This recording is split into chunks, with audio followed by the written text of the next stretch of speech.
So, for favorite TV show, I actually have two Korean dramas. I wasn't expecting that because normally I watch like 30% of a Korean drama and then I get bored because I have ADHD and I don't finish it. But 2021, I was able to finish two dramas. Two. So, first up, this is from July, I think. Or June, sorry, June.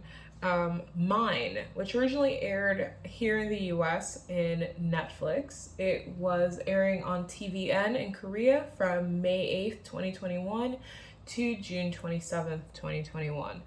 This is like a rich people drama. It stars Lee Bo Young, Kim So Hyun, Lee Hyun Wook, and Ok Ja Yeon. So it's basically like a strong woman fight back against capitalist creepy family drama. It's the sort of thing that memes is really interested in. If you remember her little list of recommendations last year and just me asking for recommendations this year, she likes stuff like Penthouse, Graceful Family, Heirs, like anything where rich people are cutting up really badly, that's her thing. And mine is pretty much that kind of drama. It revolves around primarily these three women who are brought into this family, this wealthy Korean family, like they're chaebols, which are like mega billionaires in Korean society. And so you have Seo Hee Soo, who is like a former actress, like she's super famous. She's married to hold on, she's married to Han Ji Young, who's the worst. I hate him. I hate him so much. And they have a son who is Han Ha-jun, right? And so, like, the whole point is that they're raising this child together, but he needs a nanny. So his nanny is Ok Ja-yeon. We find out some things about her that's not great on husband's part. She's a little creepy. If you watched, there's a drama that was like both in Japanese and Korean, like they did remakes about a suspicious housekeeper.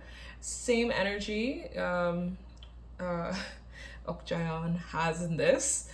It's a really good series. You're gonna go through it kind of rooting for the three main characters. There's a romance subplot. It literally does not matter. You have like a maid who falls for Kim So Hyung's her character's stepson.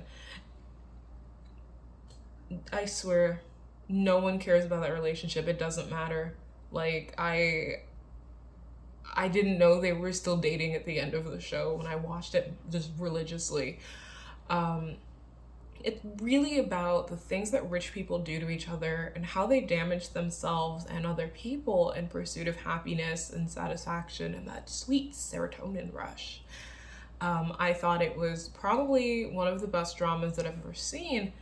And I think that it holds up. Like it holds up on rewatches. Like you notice more things when you rewatch it, like little moments, like body body gestures, the way people talk to each other. My Korean is still not great, but I'm able to notice a little bit more because I'm a little farther ahead now than I was in June, and so I'm noticing things, and they're really cool. And I think that if you like mess, you will love mine.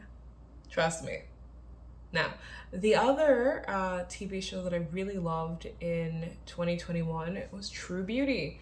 So I came to it late. I'm actually still just kind of powering through the last episode or two on Viki.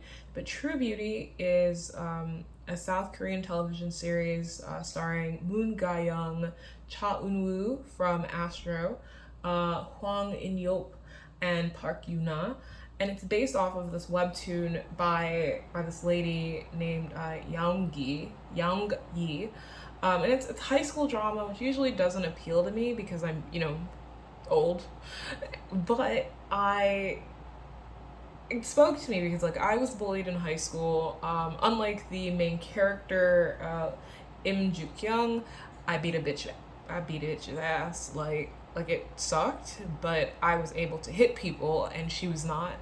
But it deals with kind of like inner beauty, Korean beauty standards, um, the reality of what it's like to be a high schooler in Korea, makeup. It's very complicated, it's very interesting, and I think that it speaks to what we're expected to be for public performance and public consumption.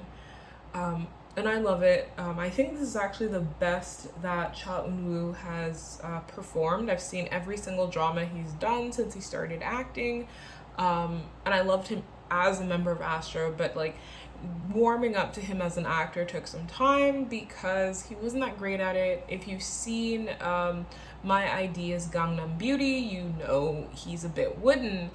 In True Beauty, you see that he has leveled up, he has learned, and he's playing a really good primary lead. Um, One of the things I will say is that if, like me, you have a kind of complicated relationship with your parents, this show might be hard to watch because while it's never called abuse, the way that Im Joo Young's mom treats her up until like episode 13 or 14 is really fucked up, because there's nothing like having a parent tell you constantly that you're fucking ugly to fuck you up. And that's what her mom does. And it's hard to see, because it is also a school bullying series. You have to deal with any lingering trauma you have with that. And so that's been stressful, but I love it. I think I recommend it because it has a really good soundtrack, really good characters, and the arc is solid. Like, you want these characters to do well. You want Im Joo Kyung to have a good life. You want her to be okay. And I don't know if I'll finish more dramas next year because I started so many this year, including Doctors from like 2017, or earlier. Um, but I hope that if you watch it, you'll come talk to me about it because it was really good.